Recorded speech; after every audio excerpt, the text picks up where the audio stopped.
Good afternoon and welcome to our last episode of the Hawk Zone for the 2015 Hawk football season. It's a bittersweet moment here with Brian Moore. He's not my coach anymore, but he's still Coach Brian Moore, I guess, sort of.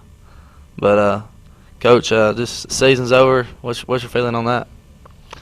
Well, season was up and down, obviously, winning the first 5, losing the second 5. All in all, I think majority of the games fell the way they should have, except for the South Gibson game. I really think if we played straight up again, the full season, full 10 games, I think we'd finish 6-4.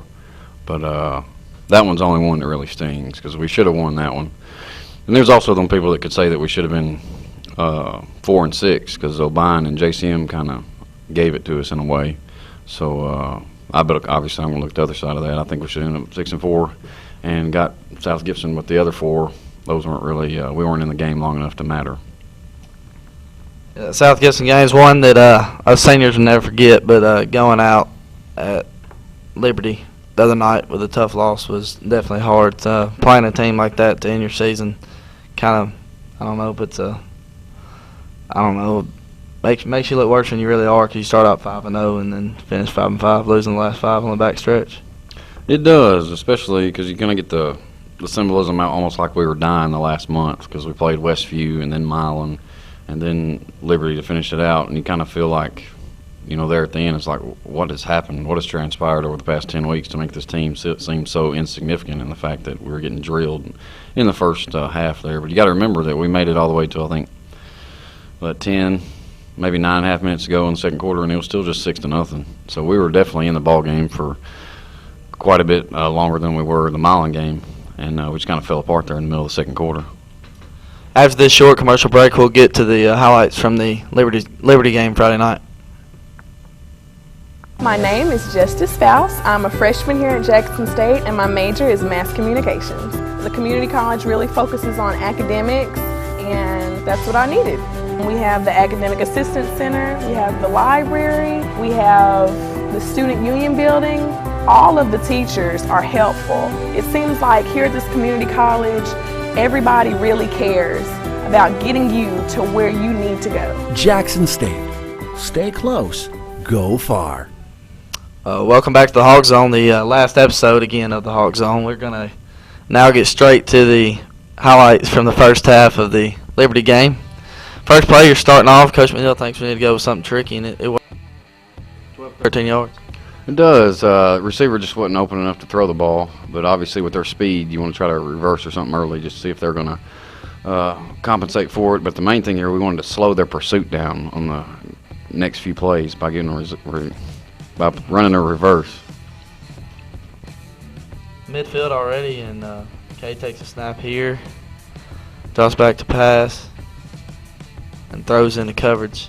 He does, and if you'll notice, his feet are moving the whole time. He's actually turning a little bit to his left and throwing the ball to his right. He wasn't very comfortable at all on that play. Obviously, we'd like to make the tackle a little sooner or at all, just based on their speed. Here is a good example of why we were trying to run that reverse the first play, but that was the longest play.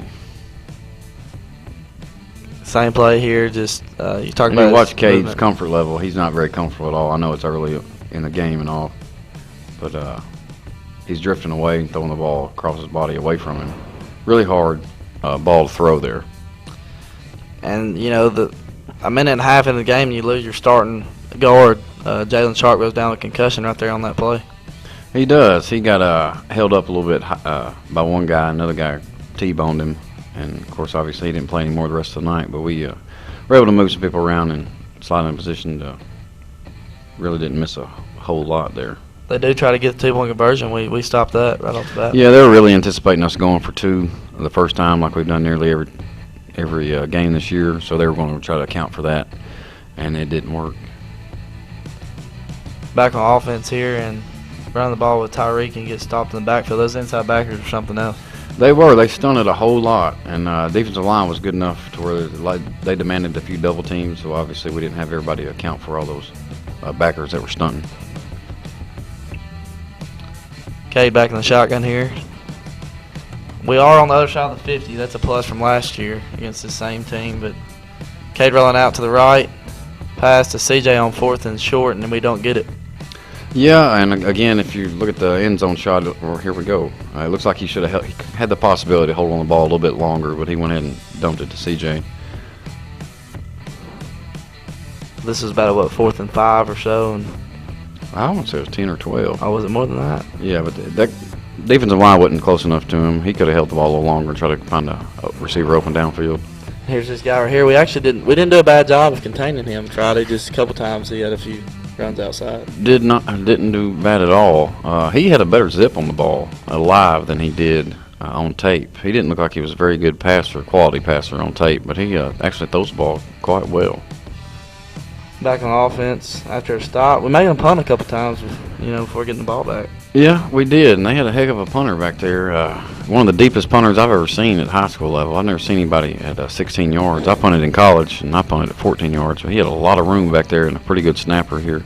We had a Y shallow on, which gives the ball to Cordier, which is our best receiver right now, and he got a little bit of yardage.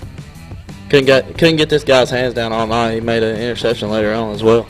Yeah, he had a heck of a arm span there, and of course, quite a few of their defensive linemen do. They're just thick kids that we don't really have around our hallways, much less on our team. Got a halfback pass here. Really thought that Mark could go up there and possibly play a little bit of defense there, but didn't work out that way. He came back to stop and make the tackle, though. Yeah, this play was designed for Mark, trying to get him a touchdown on the season, or in his career. This is basically a reenactment of the first play of the year against O'Brien, where Drew Burney threw it to CJ, and now that CJ was the guy throwing it, we had Mark step into CJ's spot and try to go up for the pass. Liberty back on offense after the interception and another touchdown right up the middle. Right up the middle, and again, guards gave us a bad read for the backside backer scraping over, so there was a seam there. All the talent they had in the backfield was tough to stop. They had 3 or 4 different guys carrying the ball for them. It was, and as long as they don't get narrow-minded with it, they ought to make quite a bit of noise throughout the playoffs. Defensive passing is their only question mark going into the playoffs, I think. 2-point conversion there puts them up 14-0, and a guy just outruns us to the sideline. Yeah, stretch play. We weren't able to set the edge. Speed kills. Lack of speed kills faster. That's generally how we think of it. So Liberty up 20-0, I believe, after that missed extra point. A pass here, trying to dump it off to the running back, and it's picked off by that same number 1 guy that's got some long arms, as you've already mentioned. He did, and again, this isn't still like the first quarter or anything. We're getting closer to halftime, but we stuck around in there at 6-0 until about 10 minutes ago in the second quarter, and it's almost like we just imploded, kind of. Just nothing would go right, and everybody was thinking about the last mistake and wasn't worried about the next play. And then when you think about the last mistake you made, then you're obviously going to make a mistake on the next play because you're worried about the last play. They go for 2 again and do get it, so I believe they are up 28-0 at this point. Mm-hmm. So we'll show the 2-point conversion again, just the same run right up the middle here. I believe that was 44. They had a couple of different guys running the ball for them. Yeah, and of course, most of them were using the same look, so it wasn't like anything we were getting surprised by. It's just their size and speed was more than we could handle. Before the half, we do gain a little yardage and start moving the ball downfield a little bit. There's Cade with just taking what they gave him there and taking about 5 or 6 yards. Yeah, and he's done a pretty good job this year of sliding, which I think is attributed to him actually being able to play the majority of the season. Last year he wouldn't slide too much, and that hurt the team as a whole for weeks on end. And here's the arm you were just talking about, Corey Newell, with the fake jet and the pass over the top. This guy wide open. Yeah, questionable lineman downfield call here. Not sure that he wasn't downfield on that play, but it is what it is. 1-yard touchdown run there. Puts them up 35-0, I believe, after the extra point. They're back on offense again right before the half, and this outside run was just killing us. It was. That almost looks like a mirror image of that last time. We got a couple more people toward the edge that time, still couldn't set it very well. They did a crack block on us, and the corner didn't give a crack call. So obviously the corner's got to set the edge, and if the corner doesn't set the edge, there's nobody else to set the edge. So when the corner doesn't make the crack call or set the edge, it is pretty rough, pretty quick. Next play here is a run by Corey Newell up the middle for a touchdown. He'd be nice if he's wearing black. Our black. They wear black and on too. Man, he's got some wheels. The cut right there. This great play there. I mean, you can defend it, but it's tough. You got to have somebody else with that kind of capability on the other side. Mm-hmm. And this pass, if it's out in front a little bit more, it might be 6 points to Ricky Beard from Cordier on the double pass. Yeah. Again, trying to create some excitement here, maybe get a little momentum going into halftime. And ball's just a little underthrown, which is okay. We got the positive yardage. So we're across midfield again, down 42-0. Cade rolls out to the left, nups it off to, I can't see who that is out there. I think it's Ricky Beard. Gets the first down. Yeah, this is past to Ricky Beard for I don't know how many yards. Can't tell what route it is either, but moving the ball down the field, getting up to about the 25-yard line here before half. A smash route. I think he's running a corner. He was running a short corner route there. That play was called Guess who? Deflecting Miami. the ball over. Yeah. Again. Oh man, he's got some reach, man. Gosh. So let's throw it deep and get it away from his arms, and Cade makes another mistake there.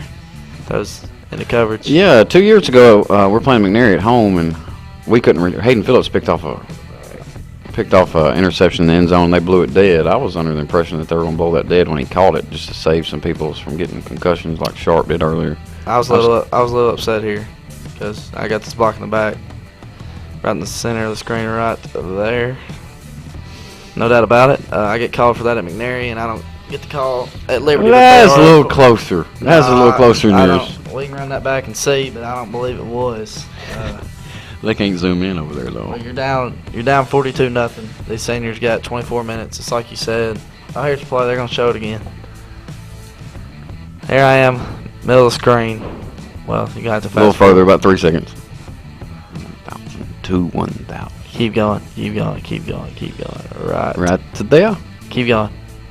Oh. There. Oh. That's a block in the back. There's That no doubt was about it. block in the back. Thank you very much. It was. Thank you. It wasn't as obvious as the Thank one you. you threw at McNary. Thank you. That's why I was. The one I threw at McNary was the shoulder. It was more shoulder than it was back. But like I was saying at halftime, 42-0. The clock after 35 points will continue to run Mercy rules. So you're telling these guys 24 minutes, no dead clock. Clock will be running the whole time. You know, what was the locker room like? That's what I want to know. Or what was the balcony like? Excuse me. Yeah, well, and I was there. But you'd be the perfect person to get first-hand knowledge of that. From my point of view, and of course I'm always thinking a little bit further ahead than the kids. I know he's going to put his, what I refer to, Roys in. You got your players and you got the rest of y'all, which I refer to as Roys during practice. I knew he was going to put his Roys in and let them play. But of course, I didn't tell our guys that. So I'm just looking for effort.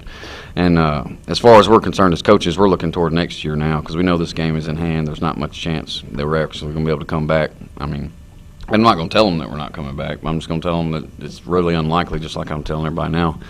So they have to show me some effort or they're going to get pulled. And we did have a few that ended up not playing much in the second half. But and we were able to get a couple other guys that don't play much, get some playing time in there. But again, you just want them to have some effort and go out fighting. You don't ever want anybody to turn it down because if they turn it down right at the end when everything's stacked against them, 10 years from now, if they lose their job or their wife leaves them, kids leave them, they're going to quit then if they quit on us in that second half. So and that's what it really comes down to. Not really establishing character, but you just want them to show some character. Because football doesn't establish character, it just reveals it. Let's get straight to that second half.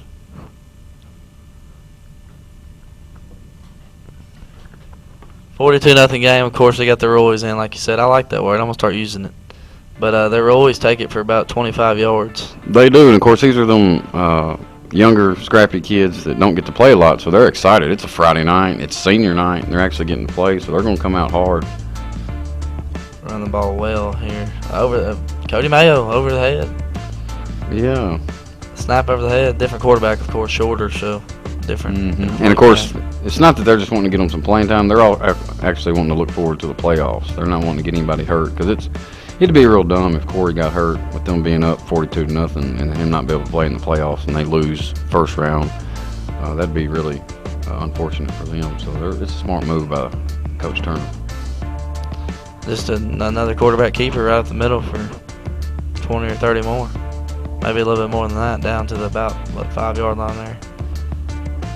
And he dives in the end zone for a touchdown of 49-0 at this point. Just the same zone read type deal there. A guy that probably would get some playing time over here for sure, but, Yeah, that's true. And, of course, you notice how the clock was already winding down quite a bit there, so we kind of understood what they were going to try to do. So we did make some defensive adjustments there just to stop that, since we pretty much knew there wasn't a threat for them to throw the ball. some offensive adjustments too. Yeah, Fourth and I'll two. let you go with that one. 4th and 2, I get the ball up the middle there, but I do move back to center. And Ricky's now at quarterback. You're trying to get Cade the ball. Stumped off there to Cordier, I believe, but Cade was moved to receiver to try to get him a catch on the season. I believe this is the play here. Fourth quarter, as you can see, 5 minutes, 55 seconds. We'll run the same play again from the end zone shot. Cordier, a guy that's going to be playing a couple weeks in the All-Star game, as well as Cade. Ricky rolling out to the left and go. pass to Cade there. Nice hands by your quarterback. It was, and like I said on last week's show, there was a couple things we hadn't told the kids about that we're going to try to do if we could, just keep some excitement up, and that's one of them, as well as getting you the ball. Did you know last week that this time you were getting the ball? No, I didn't. Okay, I asked you about it, and you didn't respond like you knew it was happening. I was hoping he didn't tell you yet. I had a thought that maybe I might pick up a fumble and take it to the house, but I didn't believe that. Yeah. Here's the fumble right here, and of course I'm going nuts because I think we're getting the ball back and I might have a chance of scoring. But good job by, I believe, Ty Bain was in there on this. Stripping the ball out of his hand. You got a minute 30. Yeah. And of course, right here we're going to we switched to a 4-3 and just sent the outside backers every time because we knew they weren't going to throw the ball, which is almost the same adjustment we made at JCM to win that game. Well, there it is. Here right we out go. the middle. Yay! Yeah, it's fun. It's fun. I bet it was fun. I was the lineman. I was actually a guard, and I never got The to touch stance the is ball. killing me. Look at the legs, man. They kicked all the way out. Yeah. Well, the pocket was the part that The killed kid me. didn't have a chance. I The kid felt didn't like have a chance.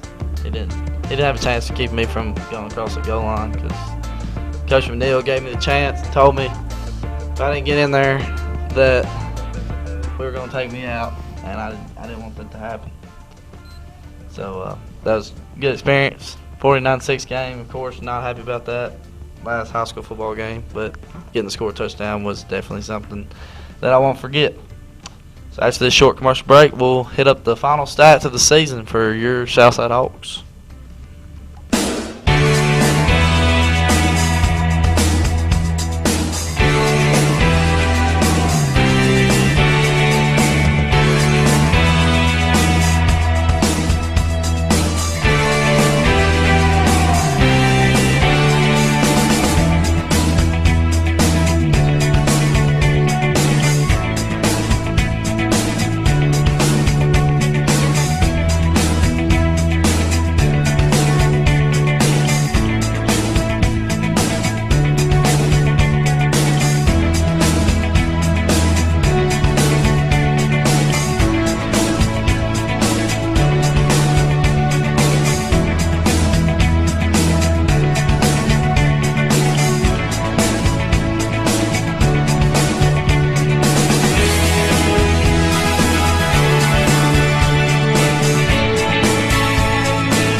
Welcome back to the Hawk Zone. Coach, as we've already mentioned, a 5-game winning streak at the beginning of the season, and then you drop 5 more to knock it down to 5-5. But the season, a lot of people forgot about how well offensively we did this year compared to last year. We did, and I think the thing that everybody overshadows there is they see them 5 losses. They don't realize how much we were actually fighting in a lot of those 5 games. 3 out of the 5 for sure. I don't really know if you count them at last 2, but the other 3 we were fighting pretty good and had a chance to. If we had some momentum shifts there, we'd have been right there at the line to go for the win in both those. But the offense has done a heck of a job this year, and I'm sure you're wanting to elaborate on that with some Yeah, we'll get straight to the offensive stats if we can get them on the screen up there. Final offensive stats for 2015. This guy, you talked about him at the beginning of the season, just how far he's came. Tyreek Robinson with 135 rushes, 812 yards, which was the goal to get him past 800, 9 touchdowns, and averaging 6 yards per carry. Yeah, Tariq's done a heck of a job. Again, he just had a lot better success than Jay did on offense. And Jay did a lot better on defense than Tariq did. And they put up some points quite a bit. And, man, I tell you what, I know that first episode I told y'all about me not caring too much for him. I love that kid to death. And hope he has a decent shot to play in college somewhere. As you said, Jay with 47 rushes, 182 yards, and 3 touchdowns. Yeah, Jay did a good job. He primarily played at the fullback position until Hunter came along. And, of course, he's hard every time. He blocked a lot better than we've had in the past as a fullback. So that was great to see. Cannon Cade broke 2,000 this week after coming off a concussion the week before. He's 157 completions for 17 touchdowns, 56 completion rate, which is pretty good if you ask me, and 2,035 passing yards. Heck yeah, I mean, that's great. Obviously, he's had the school record for about a month now, or maybe a little over a month. And, of course, he turned in great numbers each and every week, except for the week when obviously he couldn't play. And that's just like outstanding numbers. You'd think he'd still be at the top of the list, but Scott Till apparently throws it around more than we do. So he ended up coming in second. But like you said earlier, he'll be playing in that All-Star game in a few weeks. This next guy, played some quarterback, played some receiver, played some safety. A guy that's going to be a big leader on this team next year, Ricky Beard, 277 passing yards, 214 receiving yards, 2 touchdowns, and 65 yards rushing. He lined up at outside linebacker. He held on some PATs. Lined up at punter once when we ran a fake, if that just wasn't so obvious. But, I mean, great one to look forward to in the future. I don't know if anybody noticed, but Friday night he was a captain. Just kind of sending the seniors out and looking forward to the future there. A little symbolism, trying to anyway. But we're expecting big things out of him next year. Another guy, Cordier Kenny, that's came a long way from the year before. I think it might have been that 3X jersey he had last year that slowed him down. But 50 receptions this year for 809 receiving yards, put him over 800 for the year too.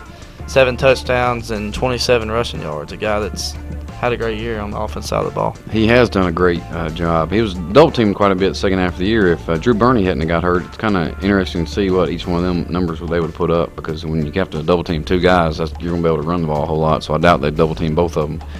But he did a heck of a job all year. I thought Friday night he tweaked his hamstring again, and so he didn't get to play much in the second half. But he's done a great job. We're glad he decided to come out and play, not just stick to basketball. C.J. Hunt, 5'9" white receiver with 50 receptions. Come on, man. I mean, you can't get much better than that. I mean, you look at this guy probably, and you're thinking, he ain't going to be worth the crap. But he's one of the best receivers we got. Because he's white? Yes, because he's white. Oh, okay, well. That's why. I can relate. That's not why, but I mean, you look at him, you look at Cordier and you're thinking, he's an athlete. And then you look at CJ and you're thinking, I don't know, he's 5'9", I don't know about him. But he had a lot of heart. Man, he's tough as nails. I mean, he isn't scared to go across the middle. And again, not many people in high school attack the middle of the field, so I figured that's the best place to attack it, and we've done it all year long. And CJ's done a great job each and every week, and not scared to put his body up for risk to make a play. Between those 2 guys at the bottom, 100 receptions and all the yardage and 10 touchdowns, that's just a good job by both of them. On the defense, tackling, top 5 tacklers for 2015. Jay Thorpe, of course, with 56 solo, 42 assists, 10 tackles for a loss, 2 sacks, and 110 total tackles. Yeah, and 110 total tackles, and he's not good enough to play in the Jackson All-Star game. Somebody has got some issues in the media. I don't care what they say about only wanting to have 4 kids from one school playing it, but they screwed that up bad. Anybody over 100 tackles ought to be able to play. I want to say he's either second or third on the roster for that game in tackles, and he's not even on the roster. So whoever dropped that. Top 5 in West Tennessee. Yeah, so I'm talking on the roster that actually is playing in the game. He's beaten everybody except for 2 of them, I think, which is Mathematically, that's not supposed to work. I'm a math guy, so I hate saying that. So I'm going to move on to number 4. Tariq did a heck of a job. Again, a lot of times he was only playing on offense, so his numbers aren't as great as Jay's, but you see the same thing when you look at the offensive stats. But he's done a heck of a job there each and every week, trying to balance them and keep them both fresh and play each and every Friday night, because we actually need both of them to play both ways 100% of the time. It's hard to do that and actually have success in the second half, and it showed when we had to do that against Westview and Milan and Liberty. Did either of those two guys, Jay or Tyreek, remind you of the Jay last year, number 17? Oh yeah, I mean they're all over the place for sure, just like Jalen was. I mean they did a great job. Wish we had possibly played, all 3 of them at the same time on the field quite a bit. That'd been nice to see. This guy right here worked probably the hardest working sophomore, or one of the hardest working guys on the team from my opinion, what I've seen this off season and this season period, always at practice working hard. Timothy McGowan with 29 solo tackles, 34 assists, 11 tackles for a loss, which is the standout there, a sack, and 75 total tackles. Yeah, and he's done a heck of a job. Being outside backer, he's on one side of the field. He's not like an inside linebacker like the top 2 are. They have an equal distance to go to both sides of the field. He's on one side, kind of like you are at the defensive end spot. So it says something for him to be that high and almost second on the team in tackles. And also, you got to remember, he only played 8.5 games. So that's something in itself. And then obviously since you don't want to talk about yourself, Jordan Taylor there making 31 solo, 32 assists, and 72 total. You did a heck of a job. Hopefully, maybe not on that side of the ball. Maybe you'll get some snaps somewhere else on Saturdays next year. And then, of course, Bass down there, great job him coming back to Southside. He was at Crockett for a year. So hopefully we'll get some more guys in there next year that can add to the team just like he did. I mean, he came out of nowhere and then led West Tennessee in takeaways with 10, which is great. Yeah, 7 interceptions. That's a pretty dang good season by any corner around here for sure. And 10 takeaways, like you said, 3 fumbles recovered. The team stats will be our last stats of the year. 1,115 rushing yards, 2,394 passing yards, and 3,509 total offensive yards. A big change from last season. Was a big change. Obviously, that one at the bottom's the main one. When Cade got hurt last year, we didn't score a touchdown for over a month. And just those numbers are great. You'd love to have those each and every year. Obviously, offense is centered around the quarterback and what he can do. So hopefully we'll be able to develop either Ricky or McLean into doing almost similar numbers. We'll have to go. The methodology will change a little bit, but hopefully we can come up with the same or close to the same numbers. Like you said, the stats are a lot different. One of my favorites there is the points. 99 points last year in 10 games. That's just 9.9 points a game. 9.9 points a game, yeah. 24.5 points this year. Yep. And, of course, that's about 3 times the points, but the stat you got to look at, too, is 5 times the wins as last year. So, great way to finish out. And the guys that we want to talk about here at the end, the West Tennessee All-Stars, which might upset you a little bit, but Thorpe's name is up there at the alternate. Cade Willingham for quarterback, of course, Cordier receiver. Tyreek, I'm not sure if he's playing linebacker or running back. And Cordell, of course, in the secondary with Jay and CJ being the alternates. That All-Star game will be December 11th. You have anything to say about these guys? No, I don't have anything to say about them, but there is one name up there that's not up there. We actually submitted 7 names, and you didn't make it. I told them if they needed a good quality leader and possibly a long snapper to take you, but I didn't really have any big stats to send in for you, and they had a lot of big linemen, so I don't know where they're going to get a long snapper from. I'm actually pretty happy because you don't want to line up across Emmett Good when you weigh 185 pounds. But if he's playing in that one, I'm not sure. But he's not, and he's defensive end. He wouldn't line up across from you. Still, that pretty much wraps up the season. 5-5 season, a lot better from last year. Going out on a positive note here, going into the off season. What are you looking forward to most from these guys returning this off season? Just wanting to develop them a little bit skill-wise, speed and size in January. Going to give them a decent amount of time off. Really learned in the past few years that keep their legs and don't get them burnt out on the sport. A lot of kids just get burnt out on that weight room come the middle of February, beginning of March. So we really want to give them a decent amount of time off. So I'm not really planning to do anything before Thanksgiving, and hopefully we can develop some speed, a little bit more size, and then get after it in the middle of April, toward the end of April with spring practice. Well, it was a good year, and good luck to you and the Hawks as you go into the off season and on to next season. All right.